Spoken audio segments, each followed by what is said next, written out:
coupe un peu la parole. Hein.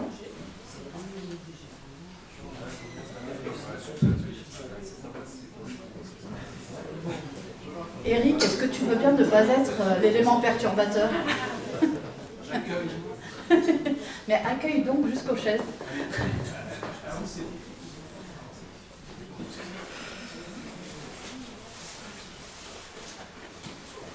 Bon, eh bien, bienvenue à tous, je suis hyper contente. On ne sait jamais par ces temps d'intempéries quelle sera l'audience, donc là c'est plutôt chouette. Donc en premier lieu, on va remercier la librairie des Volcans pour leur accueil. C'est un super lieu et c'est chouette d'être là au milieu des livres. C'est un bel environnement. Alors, je me présente avant de vous présenter notre invité d'aujourd'hui. Donc, moi, je suis Véronique Jal, je suis la directrice de publication du Connecteur. Alors, comme il se trouve qu'il y a parmi vous des gens qui ne connaissent pas le Connecteur, je vais juste en dire 2 mots. Le Connecteur, c'est un média en ligne associatif qui s'intéresse et se passionne même pour toutes les questions liées à l'innovation, à l'entrepreneuriat. Et puis, finalement, quand on additionne ces 2 mots aujourd'hui, 2023, on l'inscrit forcément dans une idée de transformation et de transition. Et c'est ce qui donc, nous amène à produire des contenus, des articles, des reportages, à participer à des événements, à en organiser nous-mêmes parfois, autour finalement de ces sujets de dynamique territoriale orientés positivement. Dans l'univers de nos actions, donc je vous invite, pour ceux qui ne connaissent pas encore, à aller voir donc, leconnecteur.org vous trouverez là tous nos contenus. Et puis on est également présent sur tous les réseaux sociaux, Instagram, LinkedIn, Facebook, Twitter, etc.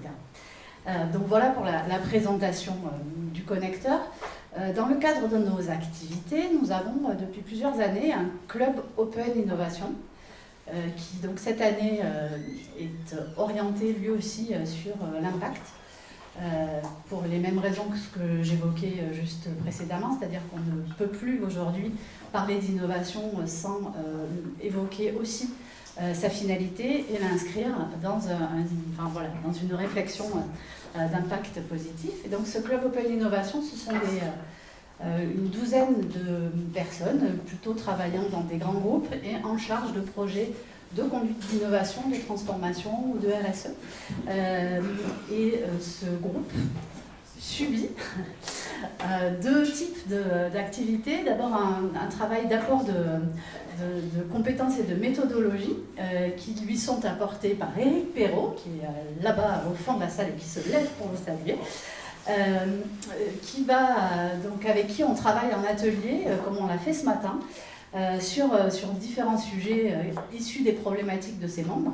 Et Eric, et c'est le lien avec notre invité du jour, Justine Laurent, et alors je ne sais pas si on dit ambassadeur, ou en tout cas, on va dire ambassadeur, de l'agence Circulab que représente Justine et qui a développé un certain nombre des outils qu'Eric déploie dans ce club. Et juste pour finir la présentation du club Open Innovation, il y a 8 séances par an, 4 qui sont des apports d'outils méthodologiques et 4 qui sont plutôt orientés sur du co-développement avec Virginie Rossigneux qui est qui est coach, donc qui va travailler plutôt sur les postures et la manière de conduire le changement. Donc voilà ce qui nous amène là aujourd'hui. On organise à l'issue de chacune des séances de travail du club des séances courtes, donc d'inspiration autour d'expertise, de points de vue, d'expérience, qui nous paraissent pouvoir être intéressants à partager plus largement qu'aux 12 personnes qui sont dans ce club. Donc voilà. Et donc aujourd'hui, on accueille Justine Laurent. J'ai regardé en préparation de notre rendez-vous votre parcours, ton parcours, puisqu'on a dit qu'on se disait tu, sur LinkedIn, et j'ai vu, il y a des mots qui reviennent très souvent, la créativité, le collaboratif, l'innovation, et donc l'économie circulaire, qui est la terminologie sur laquelle on va s'arrêter aujourd'hui. Donc aujourd'hui, tu es la directrice générale et la cofondatrice de Circulab. Je pense que tu y reviendras tout à l'heure. C'est une agence de stratégie et de design dédiée à l'économie circulaire et régénérative. On nous expliquera aussi la différence entre les mots. Cette agence, elle intervient pour accompagner les réflexions de grands groupes, de collectivités, bref, d'acteurs très différents. Et pour ça, en fait, vous avez conçu un certain nombre d'outils, donc là aussi, tu nous en présenteras au moins un, voire deux, avec ton associé Brieux Safré. Donc voilà, écoute, du coup, je te propose qu'on te donne la parole. Merci. Et que tu puisses peut-être commencer par en fait, nous expliquer ces deux mots. Et puis, en fait, ce qui nous intéresse, c'est d'identifier un concept. Donc là, on va parler d'économie régénérative ou circulaire. Et puis ensuite, un outil. Et qu'on termine, en fait, par ça serait quoi pour les gens qui sont dans cette salle et qui ont envie d'engager leur propre réflexion. Ça serait quoi la première étape? Donc, on commence par la compréhension des mots. Génial. Merci. Merci Véronique, merci Eric de m'avoir offert cette opportunité d'être là. J'ai pris le train très tôt ce matin et je suis très contente d'être ici. Et c'est un magnifique lieu et merci d'être aussi nombreux et nombreuses. Donc effectivement, je m'appelle Justine Laurent. Je suis basée à Paris et depuis plusieurs années avec Circulab, on travaille sur les sujets de l'économie circulaire et donc c'est ce qui nous amène ce matin. Il faut savoir déjà avant de commencer que moi je travaille plutôt sur la partie professionnelle, comme l'expliquait Véronique, donc je ne travaille pas sur tout ce qui va être sensibilisation du grand public, etc. Mais ce type d'événement en fait partie parce que vous allez le comprendre. Le passage à une économie circulaire régénérative, etc., ça passe aussi avant tout par les individus. Et donc, du coup, la mobilisation des citoyens et des individus, elle est vraiment fondamentale. Donc, du coup, pour revenir au terme, avant d'expliquer de quoi on parle quand on parle d'économie circulaire et d'économie régénérative, déjà, est-ce que ces termes, économie circulaire, est-ce que vous pouvez lever la main si vous avez déjà entendu ce terme ? Ok, très bien. Est-ce que vous pouvez lever la main si vous considérez comprendre et avoir une bonne idée de ce que c'est, de comment ça marche? Ok. Et voilà, vous pouvez ça baisse un peu des vagues. Donc l'économie circulaire, c'est un terme qui est de plus en plus à la mode aussi parce qu'il est inscrit depuis quelque temps dans la réglementation française et européenne. Mais avant de revenir à la définition de ce terme et de l'inscrire dans la régénération, je vous propose de revenir un peu en arrière sur l'économie linéaire, parce qu'en fait, pour comprendre l'économie circulaire, il faut comprendre l'économie linéaire.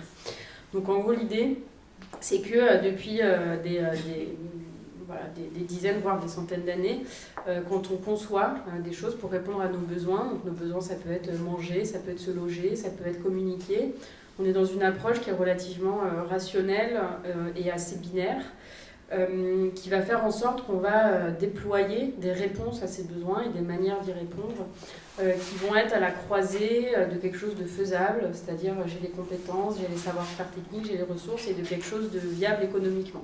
C'est-à-dire comment est-ce que j'en sors un équilibre, voire un profit. C'est vraiment ces deux piliers qui sont au cœur de notre économie aujourd'hui.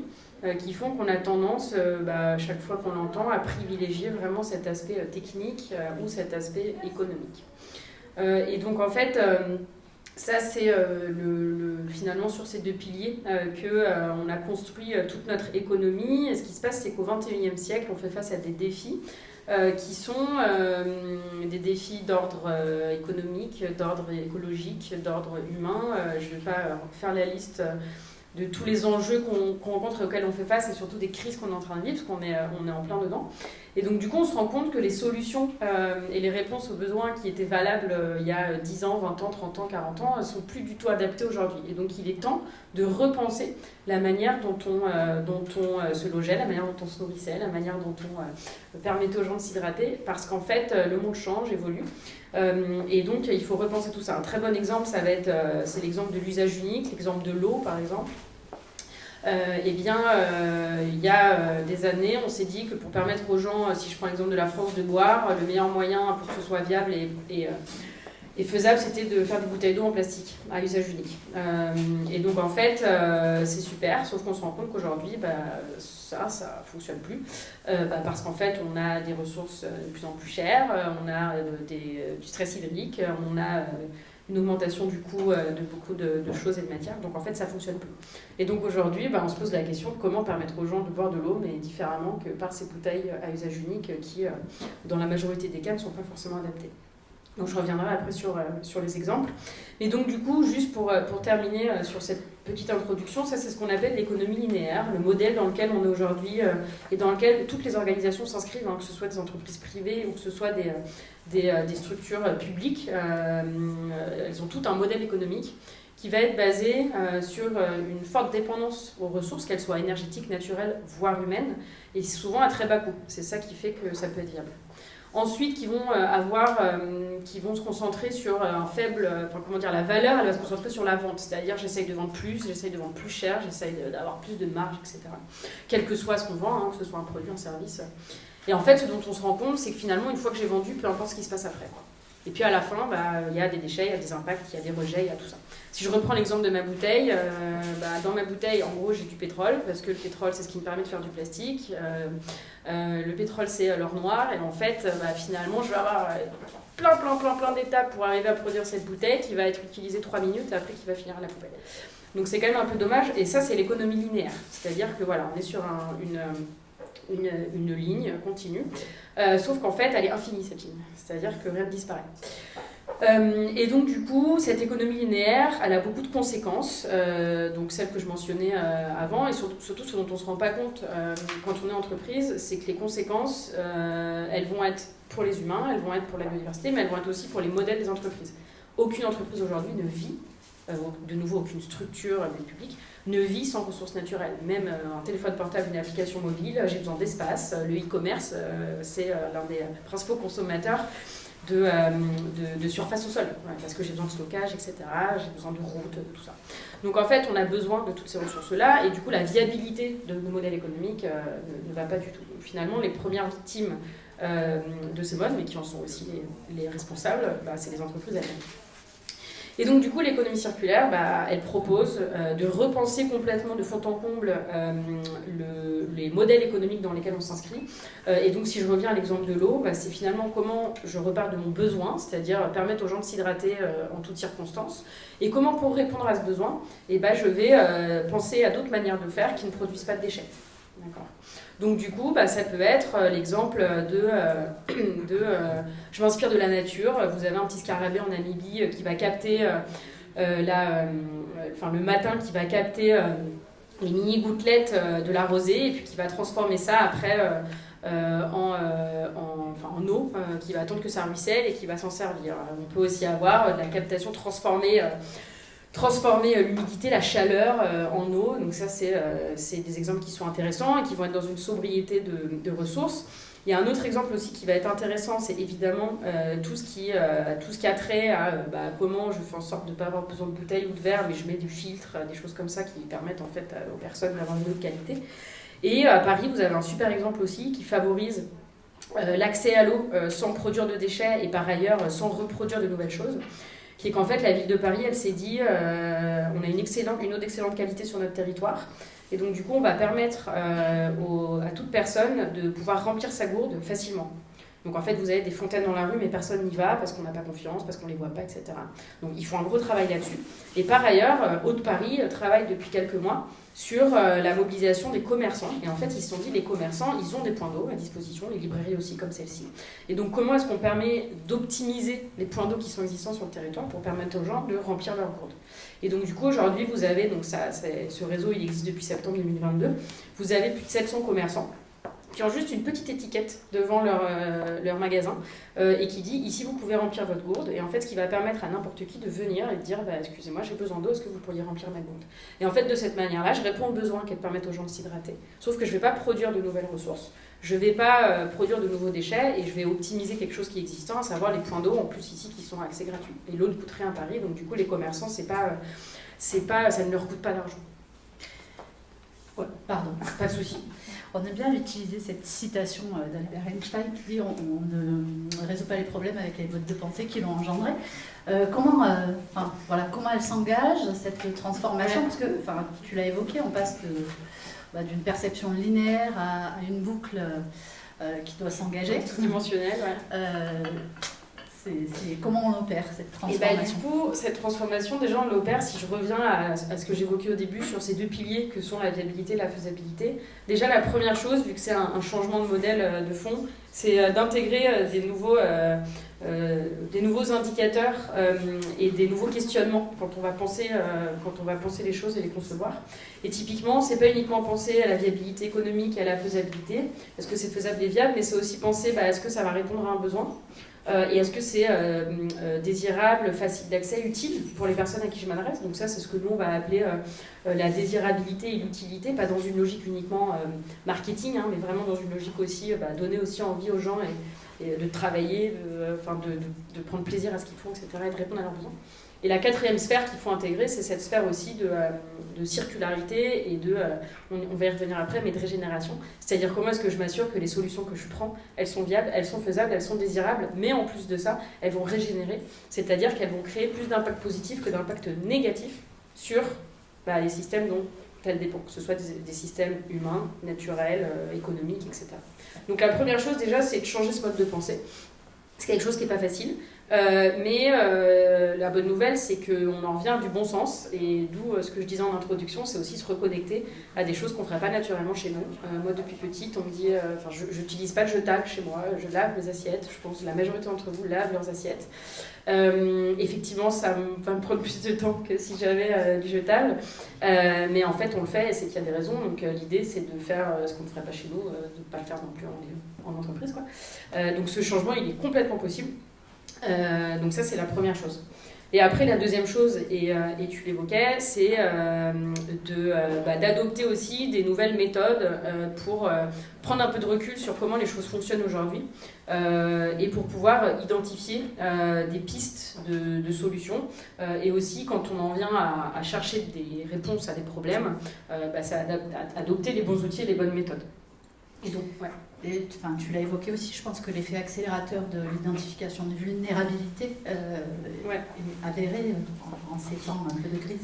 Effectivement, en fait, la clé de tout ça, c'est identifier les vulnérabilités, parce que ça va, ça va engranger deux réactions. La première, c'est se rendre compte que l'économie circulaire, c'est pas une fin en soi. C'est-à-dire que prendre les choses pour les recycler, pour les réemployer à tout prix, ça peut être très mal fait et ça peut générer encore plus d'impact. L'économie circulaire, c'est vraiment une piste de solution pour faire en sorte de respecter en fait ces 4 fameux piliers que je mentionnais avant et d'assurer la viabilité dans le temps de notre modèle économique.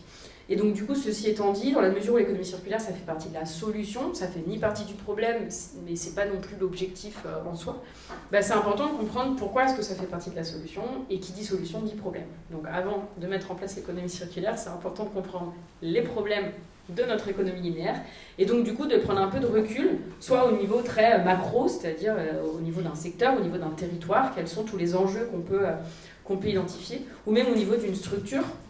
Et du coup, j'en parlerai juste après. De nouveau, j'y reviens. On avait travaillé avec un distributeur d'eau il y a quelques années qui vend des bouteilles. Et en fait, il a pris du recul sur son entreprise pour essayer de comprendre comment ça marche aujourd'hui, quels sont ses fournisseurs, ses partenaires, qu'est-ce qu'ils vendent, les déchets qu'ils produisent. Et en fait, de cette manière-là, il s'est rendu compte que le problème, c'était pas le déchet. Le problème, c'est qu'en fait, lui, il produit un déchet. Pourquoi ? Parce qu'en fait, son modèle économique, il est basé sur vendre beaucoup de bouteilles le plus cher possible pour que lui, il puisse se prendre le plus de marge possible. Et donc, du coup, négocier des bouteilles au début qui soient les moins chères possibles. Donc, en fait, lui, il s'est rendu compte que le problème, c'était pas le déchet, mais c'était le fait qu'il était complètement dépendant des fournisseurs de plastique. Et qu'en gros, si demain les fournisseurs de plastique sont plus là, augmentent leur prix, il n'a plus d'activité. Et en plus de ça, c'était dommage, puisque lui, il était propriétaire d'une source locale d'excellente qualité, etc. Et en fait, en prenant ce recul, il y a eu 2 déclics. Le premier, c'est il faut que je repense la manière dont j'active en fait tout ça et la manière dont je crée de la valeur sur mon territoire, etc. Et la deuxième, c'est que ça lui a permis aussi, donc premier déclic au niveau individuel, et deuxième déclic, identifier les leviers d'action vraiment au niveau opérationnel. Donc voilà. Pour la petite histoire, je faisais un petit clin d'œil à Raphaël de la compagnie rotative du groupe Centre France. Ce matin, on a appliqué un des outils que tu as présenté sur la problématique de papier, là en l'occurrence de la presse quotidienne régionale. Okay. voilà, qui en fait, permet d'identifier une vulnérabilité, une dépendance et puis des échelles, enfin des enchaînements de causes et de conséquences. Bah, c'est ça en fait. Et c'est vrai, alors du coup peut-être qu'on peut passer parce que le temps... On va passer aux outils. J'ai pas l'heure, mais il faut vraiment me dire si. Et j'ai tendance à beaucoup parler. Alors, du coup, nous on a développé, donc l'agence elle existe depuis 2012. Donc on travaille, on est une agence, je tiens à appuyer ce fait, on est une agence indépendante. Depuis du coup plus de 10 ans, qui est en autofinancement, et on s'est développé petit à petit en appliquant l'économie circulaire. On n'est pas une SCOP, mais on a un modèle qui est un peu hybride entre l'association, la SAS, enfin voilà, ce qui nous mène à travailler avec Eric notamment. Et en fait, du coup, tout au long de notre parcours, on s'est rendu compte que pour faire tout ce que je viens d'évoquer, il fallait les bons outils. Et du coup, on a conçu des outils qui permettent de prendre le recul et de penser aux réponses aux problèmes. Et en fait, le premier outil dont je vais vous parler, que je vais vous présenter, il permet de travailler sur l'écosystème humain. Est-ce que vous m'entendez? Comme ça? Ça va pour la... Okay. Écoute, tu récupères tes deux mains, c'est ça? Pardon, ouais, je récupère mes deux mains. Alors, en fait, l'idée, c'est que nous, quand on va travailler sur ces sujets-là, on va travailler à 3 niveaux. Le premier niveau, c'est au niveau macro, sur un secteur, sur une industrie, comprendre un peu les enjeux et les besoins.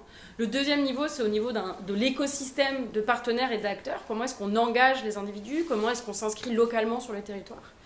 Et le troisième niveau dont j'ai parlé, c'est vraiment sur le modèle économique. D'accord? Donc, c'est-à-dire, si je reviens à cette question d'eau, moi, je ne vais pas travailler sur la bouteille, je vais vraiment travailler sur comment tu permets l'accès à l'eau.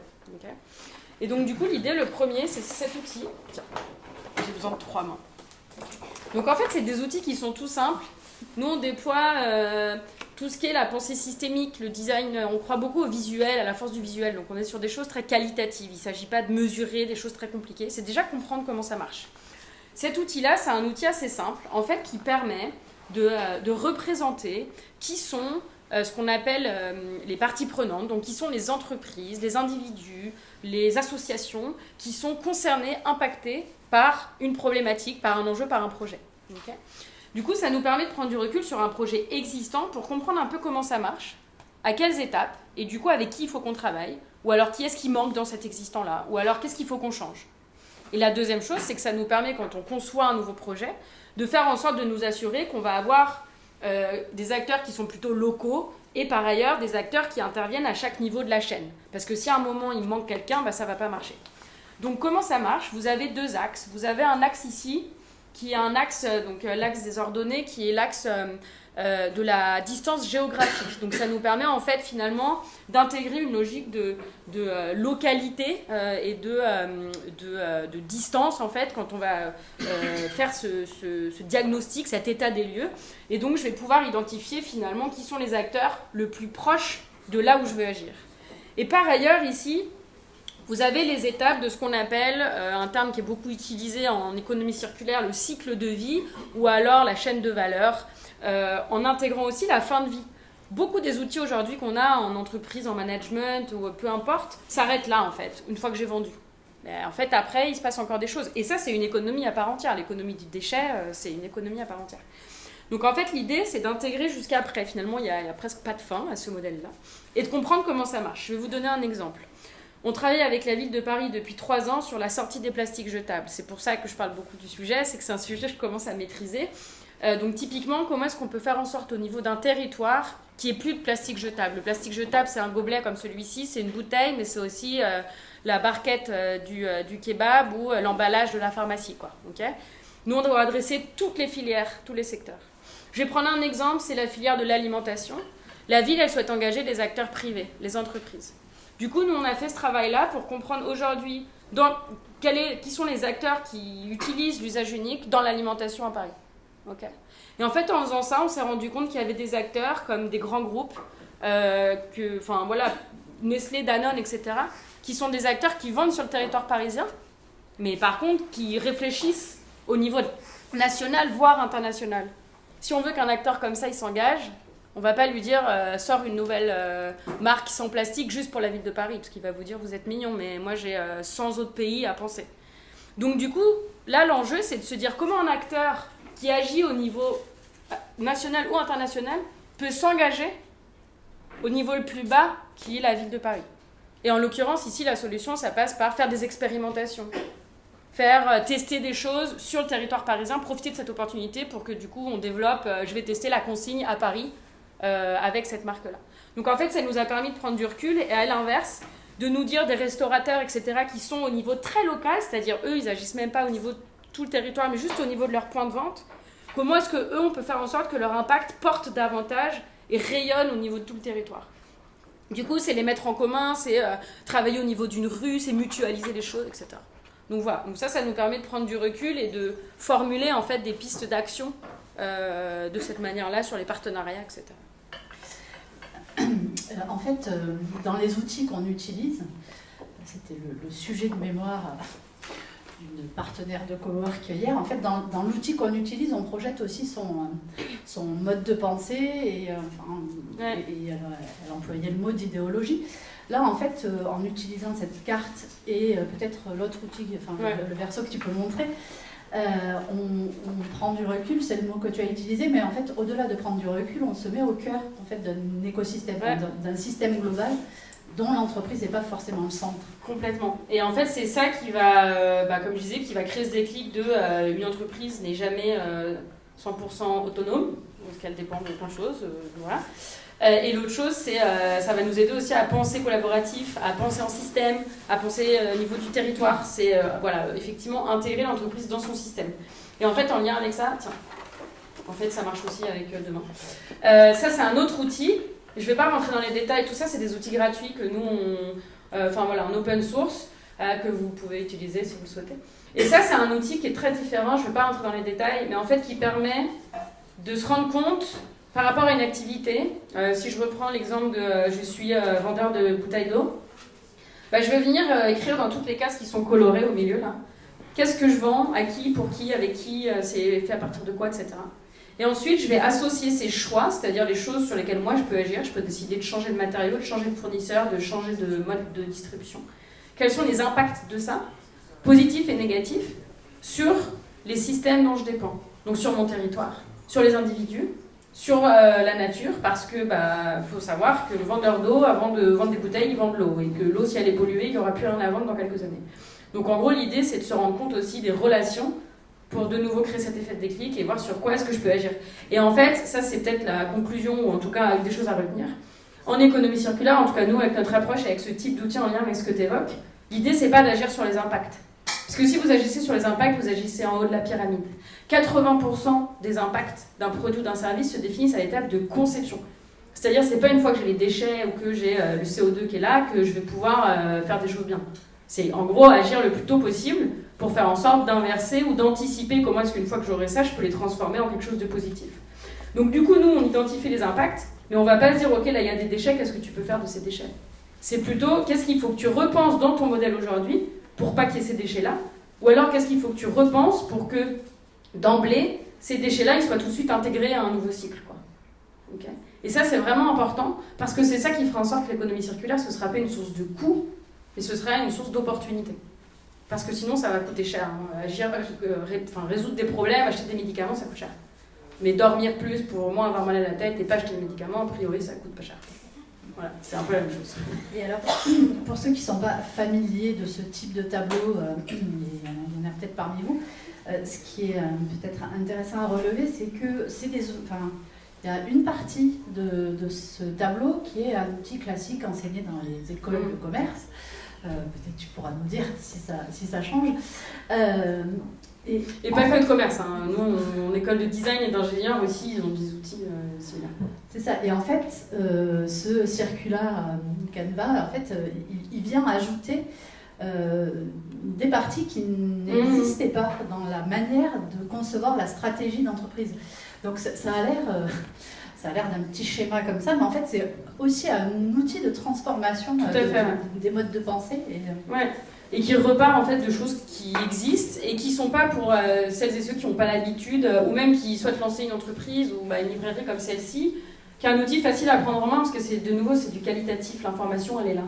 Et en fait, typiquement, on va se poser la question de à quoi ça sert, c'est quoi le besoin auquel on répond. Et ça, on a tendance à l'oublier. Quand on a travaillé avec ces distributeurs d'eau, le besoin auquel il répond, c'est pas faire de l'argent, c'est pas créer de l'emploi. Alors ça peut, et ça fait partie des conséquences, et heureusement. Mais le besoin auquel il répond, c'est permettre aux gens de s'hydrater, quoi. Et c'est de ça dont on parle. et les impacts, effectivement.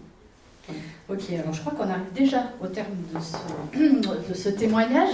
Peut-être pour terminer, je voulais juste dire un truc en lien, parce que c'était ta question initialement avec la régénération. Ça va être très rapide, vous l'avez compris. Quand nous on parle d'économie circulaire et régénérative, c'est que la régénération va être plus dans une logique d'objectif et de posture, c'est-à-dire de créer de l'impact positif, de rendre au capital humain, social, etc. ce qu'on lui prend. Et l'économie circulaire, c'est un moyen pour y arriver. Donc, l'économie circulaire, elle peut être consommatrice de ressources, etc. Donc nous, l'économie circulaire est le moyen, c'est ces nouvelles étapes qu'on va rajouter, ces nouveaux prismes de pensée qu'on va adopter. Et la régénération, c'est vraiment la logique, l'intention dans laquelle on s'inscrit, c'est-à-dire c'est de créer du lien, de recréer de l'emploi, de régénérer les sols, de régénérer notre économie, etc. Donc voilà, c'est juste pour répondre à ta première question. Merci, et effectivement c'est hyper intéressant parce que dans le public que tu ne connais pas, mais moi oui, il y a plusieurs représentants de structures qui sont soit des incubateurs, soit des accélérateurs, soit des réseaux qui accompagnent des entreprises parfois émergentes. Et en fait, c'est sans doute aussi le bon moment pour agir sur la transformation de modèle économique avant qu'il soit trop installé et trop difficile à transformer. Exactement. Pour toutes les structures en création ou autres, il faut adopter le bon mode de pensée dès le départ. Parce qu'après, c'est un peu plus difficile. Et peut-être qu'on ira moins vite. Peut-être que... peut-être qu'on prendra évidemment pas les mêmes décisions, mais a priori, ce seront des choses qui seront plus durables dans le temps, et c'est vraiment ça l'objectif de nouveau face aux crises qu'on vit. Et donc, nous on recommande, et en fait on l'a vu, hein, on travaille avec beaucoup d'incubateurs et d'écoles, et en fait travailler toujours dans ces mêmes modes de pensée en utilisant, et après essayer de rajouter des cases, ça marche pas. C'est prendre un carré, le limer, faire, en fait non, si tu veux un rond, pense rond dès le départ, quoi. Donc du coup, vraiment, le plus tôt possible, c'est vraiment adopter ce prisme de réflexion pour que ce soit vraiment intégré à la stratégie. Et c'est une vraie révolution qui est en train de se passer. Si on prend le parallèle du digital, il y a quelques années, il y a quelques années, on prenait ça à côté du reste, quoi, et on ne se sentait pas tellement concerné. Mais on a vu ce que c'était. Ceux qui n'ont pas intégré ces enjeux-là, finalement, ils ont eu un peu plus de mal par la suite. Donc du coup, là, prenons-le au cœur vraiment de la réflexion. Et en fait, il y a plein d'exemples qui prouvent que c'est possible, que c'est utile. Donc, voilà. Merci.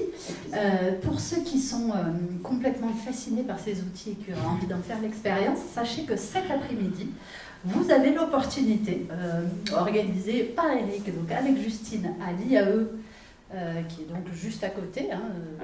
Voilà, pardon. Je ne peux pas vous aider là-dessus. Donc de participer à un atelier de 2 heures, 2 heures, 2 heures et demie. Ouais. Je sens que tu as envie de poursuivre. En fait, l'idée, c'est que tous ces outils, et ce que j'explique, la meilleure manière de s'en rendre compte et de comprendre, c'est de voir ça en action, quoi. Et donc, du coup, on organise régulièrement ces ateliers. Donc là, avec du coup, Eric, qui est ici sur Clermont. Et c'est un atelier de 2 heures sur lequel vous allez utiliser le dernier outil que je vous ai montré. Et l'idée, ça va être d'essayer de repenser une entreprise aujourd'hui de la Silver Economy qui distribue des repas à domicile, c'est un cas fictif, et d'essayer de repenser cette entreprise en adoptant l'économie circulaire, le mode de pensée systémique, etc. Donc c'est collaboratif, c'est de la créativité, on a des cartes à jouer, des choses comme ça, et c'est super, donc venez. Et puis voilà, et c'est à 15h30. Très bien, merci Justine. Alors donc là, on aime bien garder un petit quart d'heure pour vos questions. Donc c'est le moment. Si vous en avez, il faudra vous approcher ou alors parler très fort parce que j'ai vérifié, le film ne permet pas d'atteindre le 2e rang. Ou peut-être le 2e, mais pas celui d'après. Est-ce que vous avez des questions, des remarques, des réactions? Alors, pas une question, mais un témoignage, puisqu'effectivement, on l'a utilisé ce matin et on avait bossé en amont avec Eric dessus, juste pour dire que c'est très ludique, c'est très facile et c'est très fertile. C'est-à-dire, ne serait-ce que le fait de prendre 2 heures, c'est rien, hein. 2 heures se poser sur ce tableau-là, ça facilite en fait le fait de se poser des questions et d'essayer de chercher des réponses. Et surtout de se rendre compte que là j'ai pas du tout la réponse en fait, il faudrait peut-être que j'y réfléchisse. Donc ça met en mouvement et c'est des objets sur lesquels, ça m'a été dit, mais ces objets, ceux de Canvala comme les autres, c'est des objets sur lesquels on revient régulièrement, on s'y remet, on le fait évoluer, etc. etc. Donc voilà, c'est un objet hyper fertile et facile à prendre en main, donc voilà, c'est pas un truc hyper conceptuel, vous pouvez plonger. Voilà, c'était juste un témoignage. Et j'ai pas d'action chez Circular. Ouais, c'est génial d'entendre ça. Et peut-être un point pour compléter, en fait, et qui, je pense, explique aussi ce que tu évoques, c'est qu'on a conçu cet outil à la base en 2014 parce qu'on voulait accompagner un client et qu'on ne savait pas comment faire et que les outils n'étaient pas adaptés. Et donc, il a vraiment été conçu pour ça, quoi. Voilà.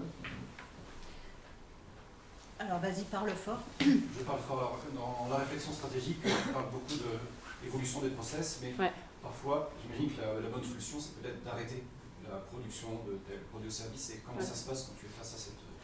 Très bon point. Alors, Damien Caillard de Tychographie.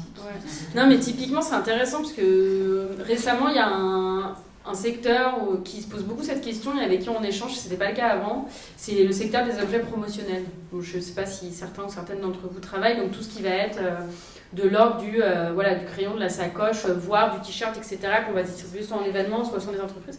Et en fait, on a beaucoup ces échanges, on a 3 personnes là, en un mois qui nous ont dit je me pose des questions. Finalement, est-ce que c'est possible de faire de l'objet promotionnel dans cette logique-là ? Je n'ai pas la réponse, je pense que oui, mais probablement que l'objet promotionnel, ce sera peut-être plus un objet déjà. Et donc moi, ma réponse souvent, c'est l'objectif, c'est quoi ? C'est de communiquer, c'est de faire connaître quelque chose, donc repartez de ça, et aujourd'hui vous faites des objets, peut-être que ce sera quelque chose d'autre. Donc en fait, je dirais, alors, arrêter, je sais pas, parce qu'en plus, de un, ça fait peur, et de deux, quand vous avez... tout un parc d'activités, etc., qui va être soit l'abandon, soit qui va être jeté, ça crée aussi du déchet, donc bon, c'est pas forcément l'objectif. Mais c'est plutôt de se dire, je pense qu'il y a 2 approches. Là, si je reprends cet exemple de l'objet promotionnel, c'est effectivement peut-être arrêter de faire de l'objet, mais peut-être faire quelque chose d'autre. En utilisant des connaissances, les expériences qu'ils ont sur de nouveau la communication, la relation client et tout. Et après, l'autre chose, plutôt au niveau industriel, ça va être... si je prends de nouveau cet industriel qui embouteille aujourd'hui, en fait, lui, il se rend compte que tout son parc de machines, il est fait pour l'embouteillage.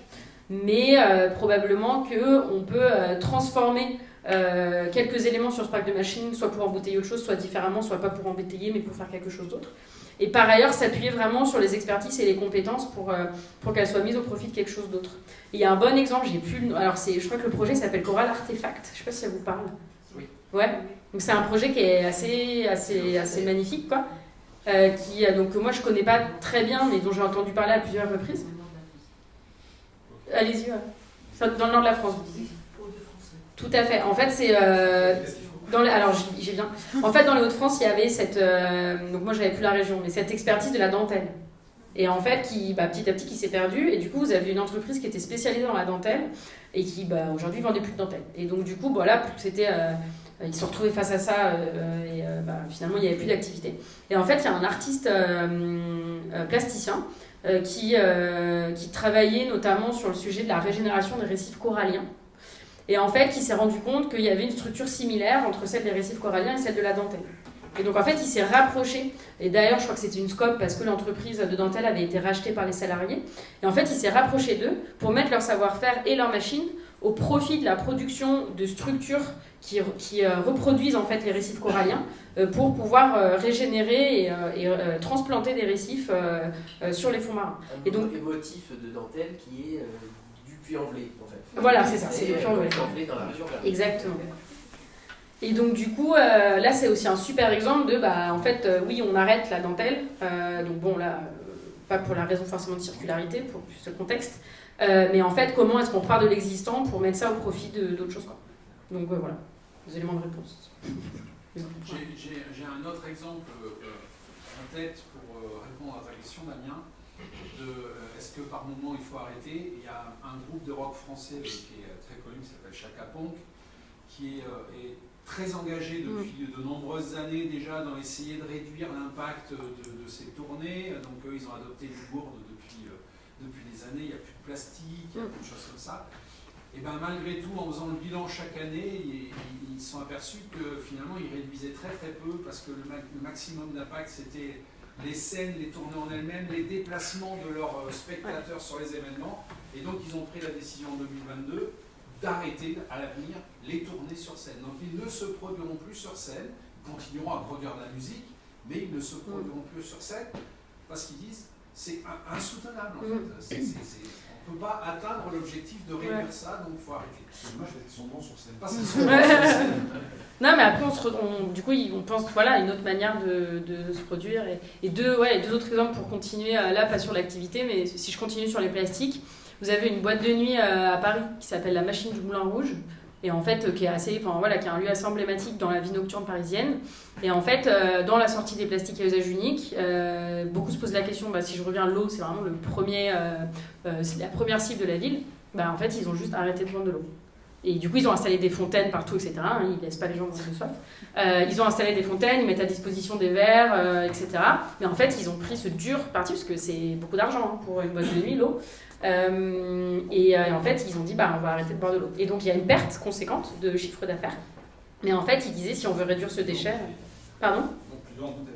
Plus d'eau en bouteille, pardon. Oui. En fait, c'est que des fontaines gratuitement, où l'eau est mise gratuitement à disposition. Donc, c'est un revenu en moins. Mais en fait, ils ont dit, mais à un moment, on est obligé. Biocoop ne prend plus d'eau non plus, en bouteille, en plastique. Allez, je finis. C'est l'impression qu'il y avait une autre question, non ? Non ? Pardon. Est-ce qu'il y a une autre question ? Oui, c'est ouais, vous avez bien fait de rester. Non, mais je me demandais du coup par rapport à l'eau. Ouais.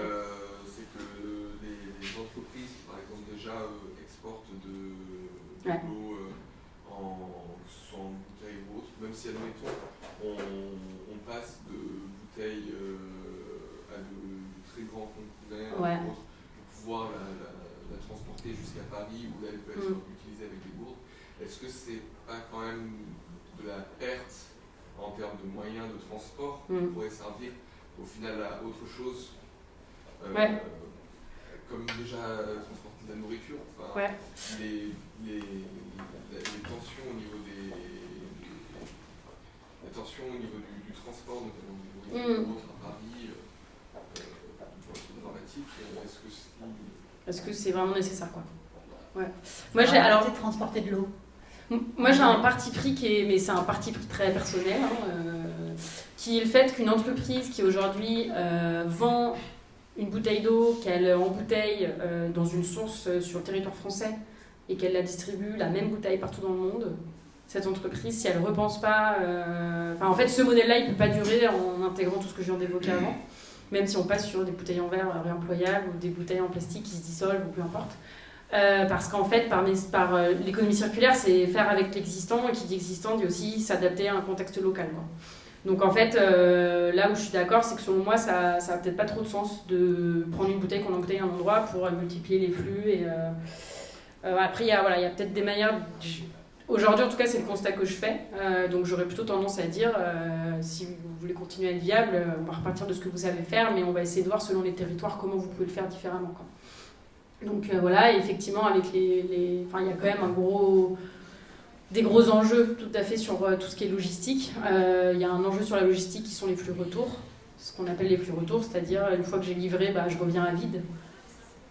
Donc là, il y a aussi des choses à faire, parce que ça occupe de l'espace, de l'énergie, du capital humain. Donc il y a pas mal de leviers, mais le levier de base qui va être celui de se déplacer pour vendre un truc partout dans le monde, selon moi, mon parti pris, c'est que ce modèle n'est pas viable dans le temps. Je ne sais pas si ça répond un peu à ce que tu évoques. Alors, Damien, est-ce qu'il y a quelqu'un d'autre, avant que je redonne la parole à Damien, est-ce que quelqu'un d'autre voudrait poser une question ? Bien sûr. Ok, je donne votre tour à Damien. Pour rebondir sur ta question, sur ton dernière remarque, est-ce que ça veut dire la fin de la spécialisation des territoires ? Non, pas forcément. Alors, de la spécialisation, pas forcément. Par contre, ça devient la fin de si ton territoire n'est pas spécialisé dans ça, qui n'aura pas accès. Oui. C'est-à-dire, en gros, si tu n'as pas de dentelle, tu ne porteras pas de dentelle. Enfin, j'exagère, Donc je pense pas que ça devienne la fin des spécialisations, parce qu'elles sont acquises et elles sont présentes, et c'est un super capital, et c'est ça qui fait la richesse d'un territoire comme la France, qu'on va avoir aussi des spécialisations selon le territoire. Mais c'est peut-être effectivement, et ça revient aussi à ce que tu évoquais tout à l'heure, faire des concessions et accepter aussi le fait que malheureusement, il y a certains territoires où si on n'a pas la spécialité ou qu'on n'a pas accès à la ressource, on ne va pas le faire, quoi. Et l'exemple, c'est la construction. Je construis pas, enfin maintenant je commence, mais je construisais pas en argile dans des endroits où il n'y avait pas d'argile, quoi. La brique, j'en ai en Normandie, parce qu'il y en avait, les briqueteries, elles étaient là-bas. Donc, ouais. D'autres questions? Damien? À la fois, il est 13h30, donc théoriquement nous avons terminé.